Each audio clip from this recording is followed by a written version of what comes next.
Senator, this really does underscore the limits of the Democrat Party's power. They're not going to get the 60 votes. What do you say? Well, I say it's exactly right. We're in a 50-50 Senate, Liz. This is the most thinly divided, narrowly divided Senate that we've seen. They have the slightest margin, yet they behave as though they have some mandate. Look, I fought against this bill in committee, in the Rules Committee. I fought against this hard. I fought against it on cloture, and I'm going to fight against it and go vote after this hit tonight with you. I'll be proud to vote against this. It's the most brazen attempt at a power grab that we've seen, and it's the #1 legislative priority of the Democrats. So now we've got House progressives. They're infuriated that the president did not use his bully pulpit to get this thing passed. Progressive Democrats saying they're going to try to block all business in the House if they don't get their way on even more infrastructure spending. They want Bernie Sanders' $6 trillion bill. And now they're going after Democrats like Senator Kyrsten Sinema, who, with TV campaign ads going after her, they want more government spending here and more power. What do you say? I think it's their socialist agenda that they're pushing from the far left of the Democrat Party. And they're pushing this so hard that I think it's becoming repugnant to the average American. This isn't what America needs. It isn't what America wants. And Republicans are standing firm against it. So now we've got Senator Liz MacDonald. She was on the fence about it. Now she's joining the Republicans saying, no, I don't want this bill. Can you explain what's going on? Because Republican Senator John Kennedy said it's going to make it much easier to cheat. Can you explain that? Well, if you look at the content of this bill, I mean, what they do is essentially legislate some of the most vulnerable components of voter fraud. You know, you think about the commission that was put together by former President Jimmy Carter, former Secretary of State James Baker. They identified mail-in voting and ballot harvesting as two of the greatest vulnerabilities to voter fraud in America. That's exactly what the Democrats are trying to legislate. They want to do away with voter ID. Americans are for voter identification. We want to know that the system has integrity. And this bill does everything to cut against it. By the way, it weaponizes the Federal Election Commission. You're going to turn the judge now into the prosecutor, according to the way the Democrats want to run this. This is not what America wants. Yeah, you know, and Senator Kennedy said we would never have another election day. We would have election months.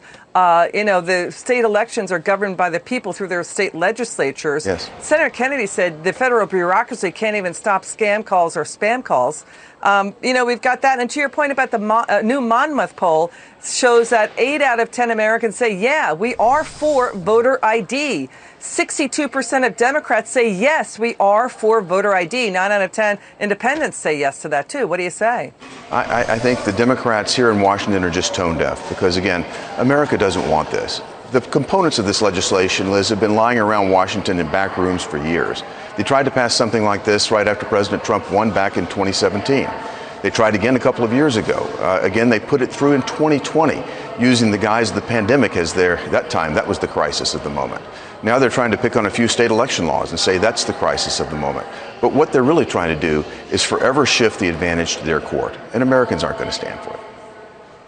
You know, Stacey Abrams tried to claim that no one has ever objected to voter ID, but just 2 months ago, she said voter ID laws were racist Jim Crow laws. And we have Barack Obama, Senator Chuck Schumer slamming what the Republican opposition to the vote bill. Let's listen to Senator Mitch McConnell here. Watch this. Georgia passed targeted updates to its election laws based on lessons learned during the pandemic-era elections. Democrats trashed the bill as, quote, a redux of Jim Crow. Left-leaning fact checks repeatedly debunked these claims. Can you talk more about what the state legislators are doing in the majority of the states here? Well, I think what we saw happen, Liz, was something during the pandemic where a lot of accommodations were made to try to help people get out and vote. In fact, in 2020, more people voted and we set records in terms of voter turnout. This isn't a problem about voter turnout. This is about states then coming back, looking at the processes and procedures. In a number of cases, the Constitution was violated to make this happen. In fact, I put legislation forward, I should say, that will actually deal with this. It'll call for an audit of the 2020 election. And for those states that did violate the Constitution, they will receive no more federal funding for elections until that's replicated, until it's fixed.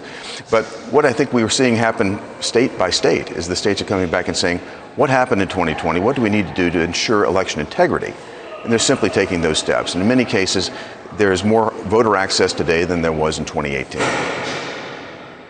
All right, Senator Bill Hagerty, it's great to have you on. Thank you so much for joining us. Good to be back with you, Liz. Thanks so much. Back with us now. Good to see you.